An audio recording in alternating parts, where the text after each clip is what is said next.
Who are you? Who am I? I am that I am, and that is ever changing, and so are you. You are that which you are, depending on where you are and what you're doing. We are infinite beings who have capacity to be anything. We have that ability. It's not our bodies, it's our minds.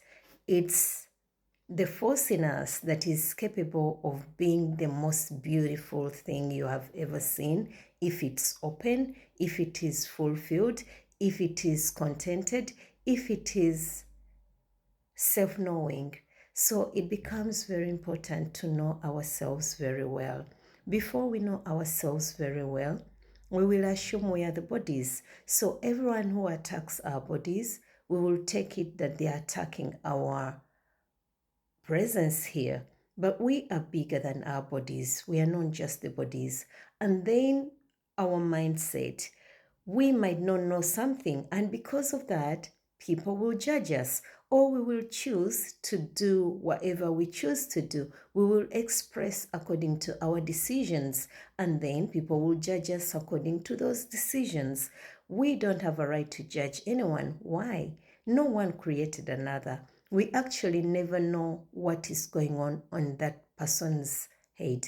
From their action, we get an idea, we get a clue, but we also not very sure of it. Why? It might be compulsive. Some people are compelled. Honestly, some people are under possession. They are possessed by different energies. So it becomes very important to know, who are you? Do you ever take a minute to really sit with yourself and realize what is you and what's not you? Do you ever realize the thoughts that are coming to you? What are you downloading and what are you uploading?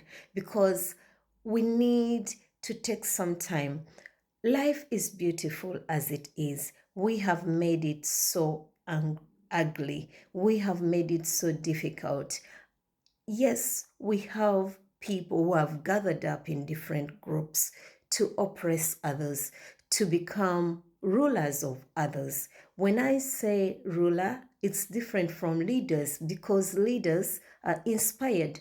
Rulers are desperate because they are so empty. So every time you feel that urge to judge another, to put your perceptions on another, it means you can't be contented with being yourself, with being unique. After all, we are all different and unique expressions of the Great One, who is the source of everything.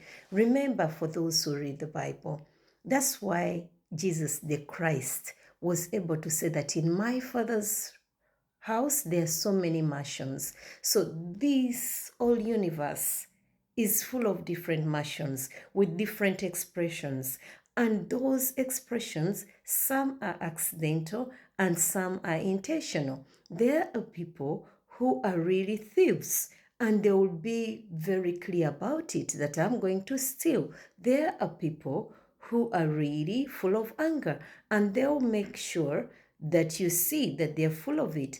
There are people who are loving, and they'll choose to be loving regardless of what is going on. So who are you? Sometimes, because of how we've been so lost and we didn't know who we are, we've walked in different mansions. So the journey is to look for which mansion you belong to. The journey is to tick off and tick out. When we talk of awakening, for somebody to awaken is to understand that I am not actually just the body. I'm not just a woman. The body, the suit I'm wearing, is that of a woman. What are the roles of a woman? Oh, they carry the babies. They are the feminine. They are the outward expression of the feminine side of myself, which is nurturing, which is creation. And we are given that power. But it's not just who we are. Then, what is the masculine? It's the acting. And the male are not. But what is going on? The mind is not male or female. The mind is either knowing or not knowing. And when a mind that is ignorant or has ignored different things is a dangerous mind.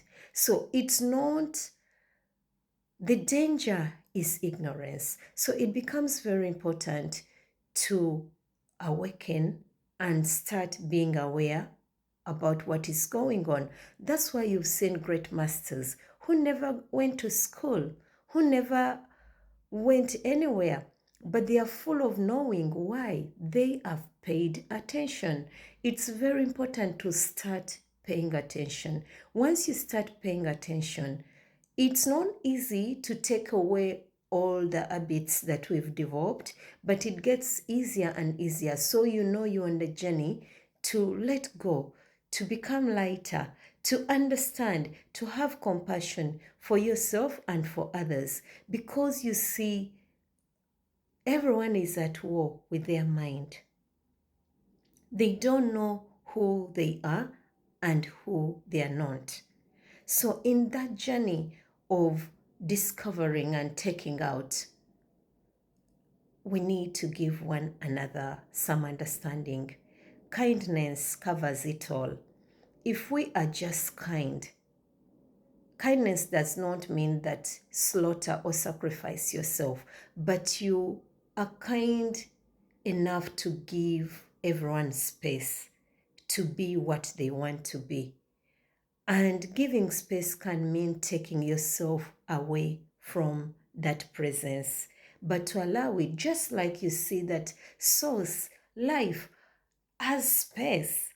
If this world, if this universe, if this life was full of so many things and we didn't have space, how would we express? So what you see outside, that even in your house or your homes you need space so that you can move around freely, is the same thing with your mind.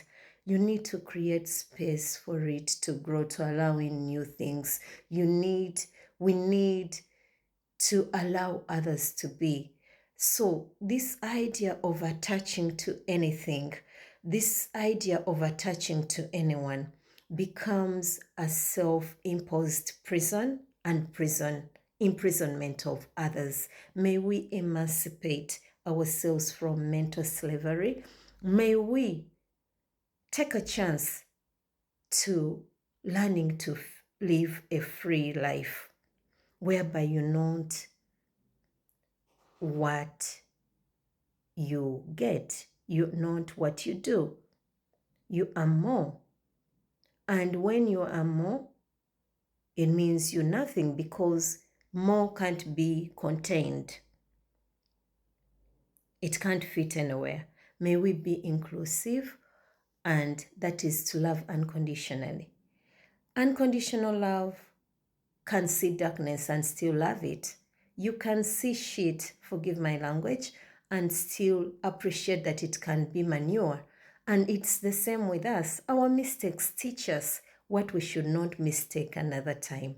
May we be able to become better. May we be able to evolve, because when we human beings become better, then life will be better.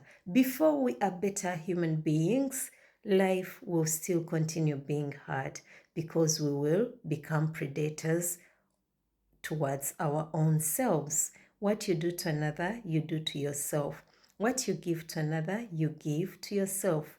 So giving yourself some peace, some love, you're also giving it to others, because we are spiritual. We are sending it out. You are powerful.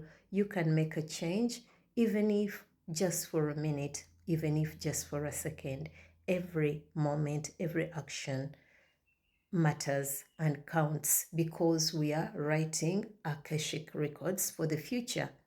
Thank you and much love, write more kindness, write more openness, for the space has a lot to give us and to teach us.